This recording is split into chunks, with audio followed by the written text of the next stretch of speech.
Okay geng, kat tengah aku sekarang ada satu lampu.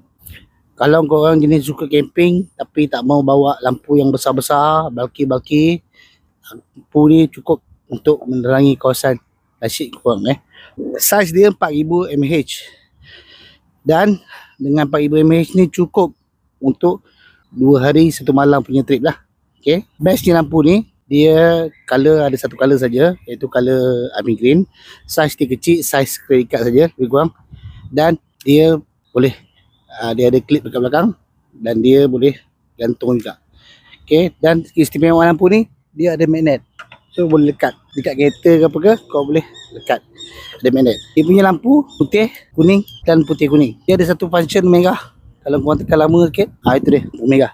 Okay, tekan lagi kali akan dapat lampu merah berkelip-kelip. Ni untuk SOS mode lah. Okay, so kalau korang berminat, tekan link, dapatkan lampu ni segera. Harga tak mahal mana pun. Okay, terangan dia 500 lumen. Okay, memang best lampu ni. Aku beli 2 guys.